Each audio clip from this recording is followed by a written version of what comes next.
I've been fighting the man in black for centuries. He's like the devil, isn't he? No, he's worse.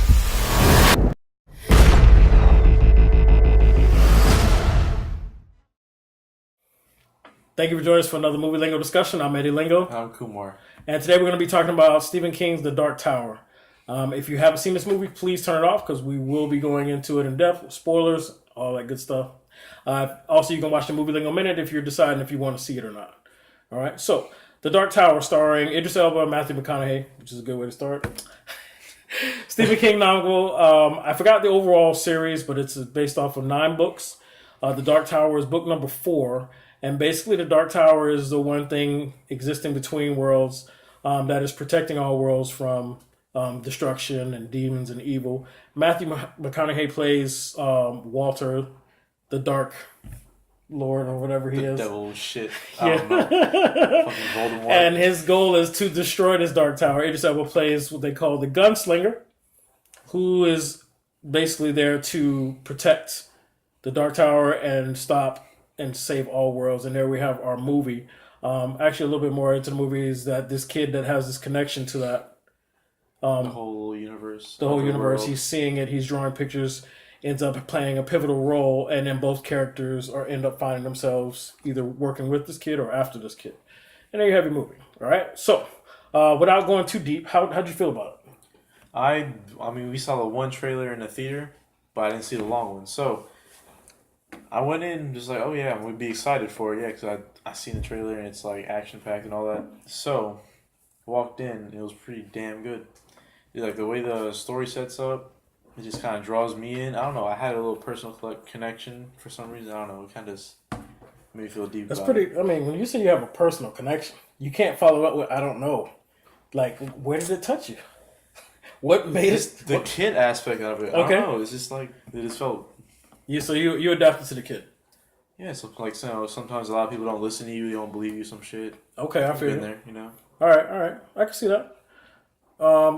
Me personally, I didn't care for this movie. I felt like it was very underdeveloped. I felt like it left a lot to be desired, and it wasn't enough. It wasn't enough action for me, and I actually stayed away from the trailers. I did see the one by accident. We were watching another movie, and I ended up covering my ears and making all these weird noises, and people looking back like, "What the fuck?" I'm like, yeah. Okay, so, but because I was actually anticipating this, looking forward to this, because I'm a big Stephen King fan, and this one was pretty flat to me. I felt it was underdeveloped.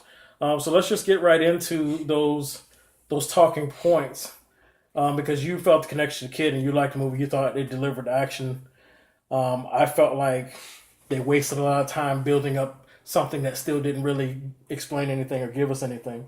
My first talking point was that Matthew McConaughey, Walter, I don't think he was a great villain. I think he was poorly cast. I felt like the role itself was... because the character was so one dimensional, Yeah. that you have to find a way as an actor to bring that out more. And I felt like he just delivered the script as it was, and anybody could have played that role. And so that was disappointing when you get big draw names like Idris Elba and Matthew McConaughey. I'm looking for some type of performance. Now, it doesn't have to be Oscar worthy, but I'm looking for more than just a very quiet, soft-spoken evil man. So anybody could have played that. How do you feel about that? I looked at it like, even though I know this is not what it is, I looked at it like a documentary type of thing, kind of telling the story of the kid, Okay. rather than like looking however you viewed it. But So the story of the kid was it informative enough for you? It was just interesting. Because, you always get these cases of people being crazy, labeled crazy, Right. But this kid's actually on some shit. True. So, it's just like, trying to like prove the world wrong type of thing. So, okay, I see where you're coming from now. So basically, because of the way this kid was being labeled and treated based on his actual knowledge of something that was legit, you went into this movie rooting for him and that's how you were every scene you were rooting for him to get what his goal. Yeah. Okay, I can see that, and that's probably what they wanted when they offered this film, and because it did feel kind of old school esque. Where we have movies where the kid is the actual pivotal point of the movie, and he has to break away from a normal life in order to save things. That's a classic 80s, early 90s type story. And so I can see that if that was their draw trying to pull you in, I can see that. But I felt like because what he was onto was so big, it's going to move me on to my next point. Because of what he was onto and the difference that he makes was such a big thing. Like, this is the 4th book out of 9. The Dark Tower, and there's an existing Middle Earth, right, where the Dark Tower exists, and all they show us is a lot of dirt, then some grass, and a Dark Tower, and then they show us this little pyramid where Walter lives, where he's got kids that are waiting to be used so he can take their shine, their power, and shoot at the Dark Tower, and that's it. But when you're dealing with multiple dimensions, and then there's a Middle Earth, and there's all these things that are going on beyond our world, I feel like they should have taken the time to develop them more, give us some kind of really something to wow us about those dimensions that'll make us either want more or give us more, show us more, give us more. And I felt like all they focused on was that there's this world where there's nothing but a tower, right? In between is the center point of all these other worlds, which we never see because they only focus on our world, Keystone Earth. Okay, and then when they do focus on our world, you're not really seeing a true impact on it either. Just the earthquakes every time the tower is hit. Yeah. And so this kid is supposed to be, with his power, the shine. He's supposed to have this big impact on saving the world and reigniting or restoring the gunslinger to be true to the face of his father or whatever. I felt like they still didn't do it. So I get that that's what you were attached to, but I feel like they still fell short in delivering this epic world that they created. What do you think about what I'm saying? It's crazy because I see how you're going at it. I'm just like, okay, well, that makes a lot more sense now, opposed to you not knowing how I'm seeing it, because I'm thinking of it like as a hero type of movie. You're just looking at it from the books and all. No, I didn't read the books. Let me put that out. I didn't read them. Oh, okay. I didn't read them. I have no knowledge. And that was another thing. When you convert a book to the big screen, when you do any type of content and you convert it to the big screen, the goal is not just to stick to the content and please the fans. You're also trying to bring in new fans. And I don't feel like they gave me enough to want to know more about this world. I feel like it was the Earth was the most interesting part, and they spent a lot of time off it. Because there was nothing on the other Earth, so I guess they're trying to make you feel bad about the other universes that are out there, but I'm not even sure. So much potential they could have done there, though.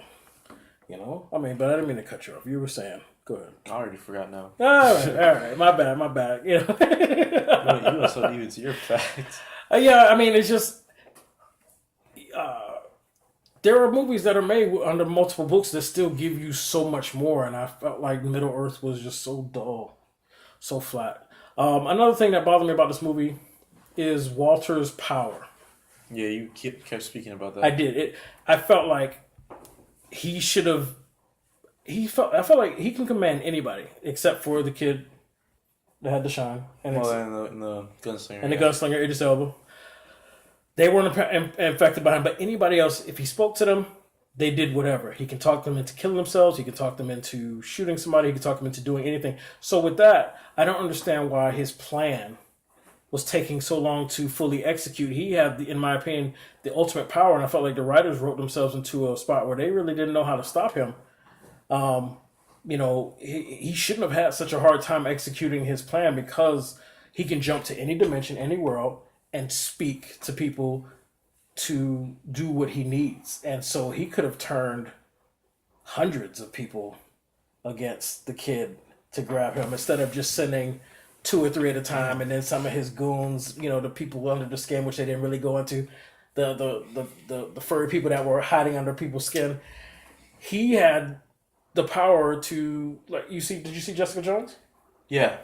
Oh yeah, like the Purple Man. Okay, The Purple Man. he had that power where he could have spoke to hundreds, even thousands, right? And made sure that whatever he wanted to get done got done. And when you give a man that much power, but then you don't use it, I feel like that's poor writing. But you see, if they did that, then you have to really make this into a superhero film. But that's what they create. That's their responsibility, not mine. But that's why they didn't hype him up like all that. But they shouldn't even give him that power. That's my point. If you, I see what if you're not gonna go, if I give you the power to do this, but I'm not gonna fully exploit that power, then you shouldn't have that power. Don't give me something and then tease on it and then take it away. And that was a big thing for me. I felt like, yes, it would have changed the dynamic of the movie, but then so be it. Be creative and find us another way to bring this guy down. Because right now, it doesn't make sense that he can't be successful with the power that he has. Another point, he was sending a lot of people to just be demolished by the gunslinger, Gunslinger's been unstoppable for years. Yep. At that point, if this was so important to you, once you realized this kid had the shine, why didn't you just step in yourself instead of keep appearing and speaking to people? He should have stepped in on his own a lot sooner and made that battle between them last longer than just that last scene. Should have been more epic. Just me as a writer. I didn't read the books. People probably unsubscribed again. All 11 of you now. That's my opinion on him stepping in sooner. Your thoughts on that? That's fucking crazy, Eddie. You're killing me. I'm trying. I watch these movies and I have opinions. I can't just go with it sometimes.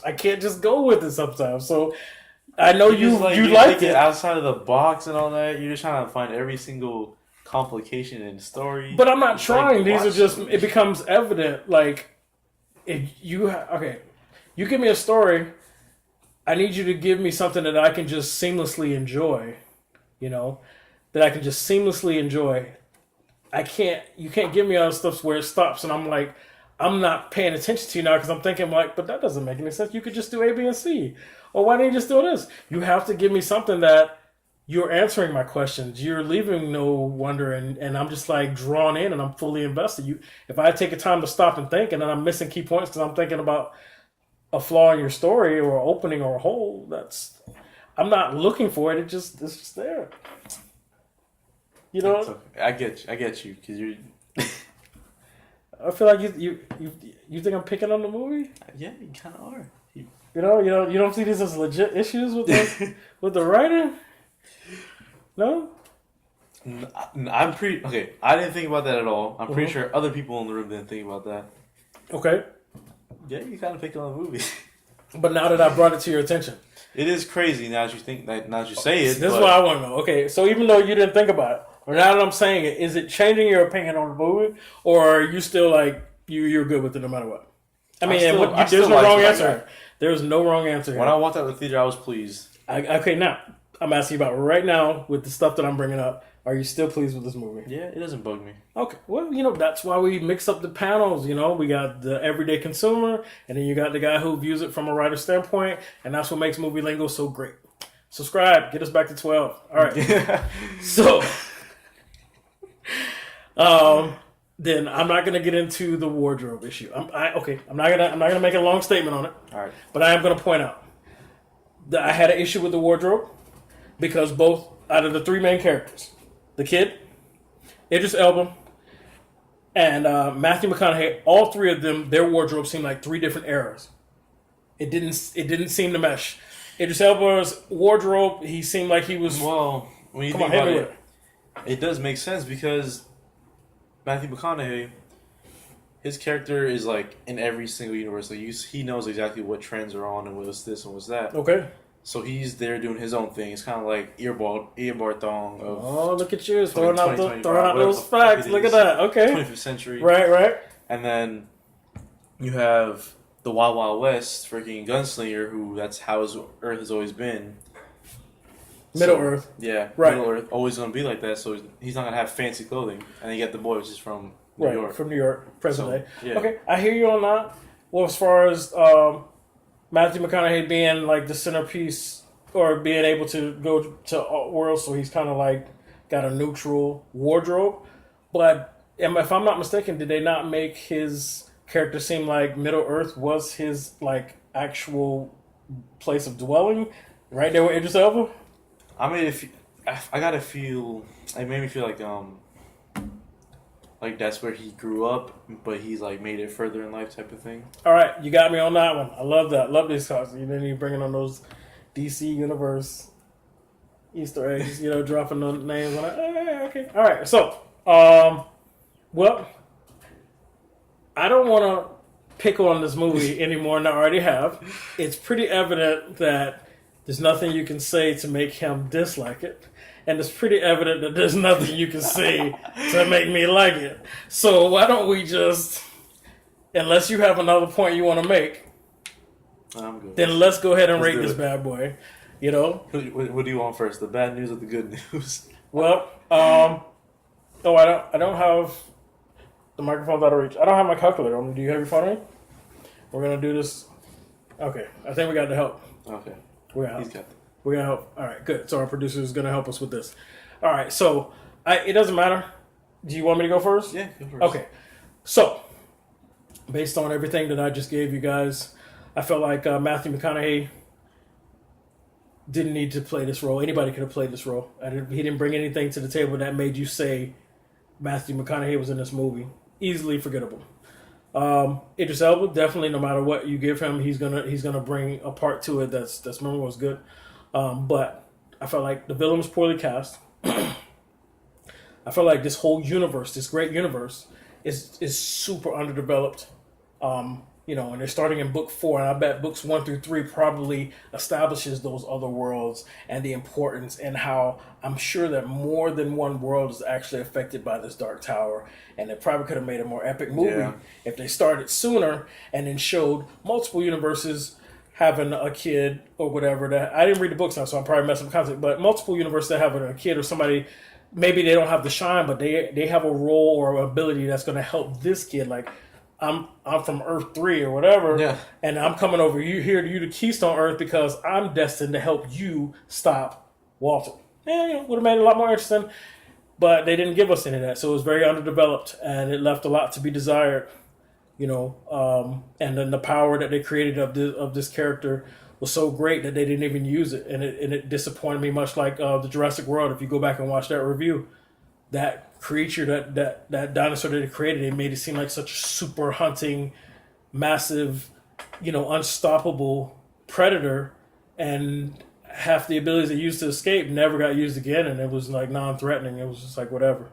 And that's how I feel about this one. So my overall rating of this movie is, what's up? Are you flexing on me? No, there's something on me. Okay, I was like, yo, don't get mad at my rating, bro. Don't get mad at my rating. Okay, so my overall movie rating of this movie is a 4.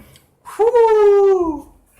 I was unexpecting 4. Listen, I can't give Atomic Blonde a 4 with those kick-ass scenes that actually entertained me, even though they weren't more than a trailer. And then this movie that the action didn't entertain me at all, and then I'm having all these issues and go higher than that. But I'm giving it a 4. I wanted to go lower, but I'm giving it a 4 because, there was still a lot of things that were good about it. It just disappointed me. It could have been better. There were a lot of good jokes, a lot of good one-liners. They could have really capitalized on Idris Elba being out of place in New York. The movie could have taken more place in New York, and it could have been one of those kids' movies where the kid is more knowledgeable about our Earth and showing, there's a lot of 80s and 90s movies like that where the hero has his older superhero partner that's just out of place in Earth and in New York City of all places, and you can really have fun with that when they didn't, so I was disappointed. So I give it a 4. Well, that killed me, but my rating's going to be a 7. Good. It captured me. I don't know what to say. Does it? Yeah, it captured me, man. It captured you. Yeah. You were with that kid. I was with that kid. All right, man. Like, especially when he was getting eaten alive by the freaking house. Yeah. Felt that shit. That was so quick. And then how did he escape? He got the shine. The shine does not help him in that situation. That's another bad scene. He gets chopped and all of a sudden it just drops him and then he go, I don't know, whatever. Okay. It said, they explained, he said, Matthew McConaughey said his shine was too pure or too high or some shit like that. They said it later on. All right, so, producer, what was that rating again? It's a 7.5? Official movie lingo rating for Dark Tower is a 7.5. Yeah, I mean, these are the kind of movies I wish we had 3 people on. But, you know, just it's 7.5. But fine, respect.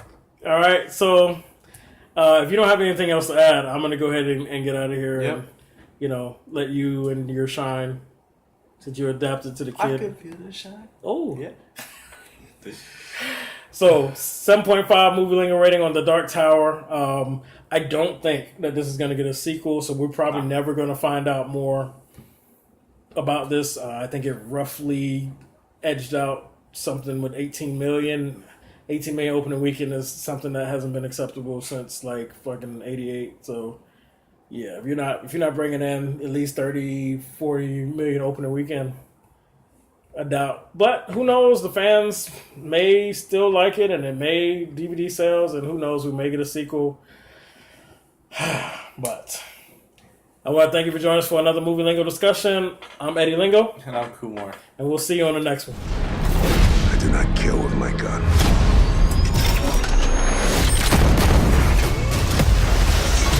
I kill with my heart.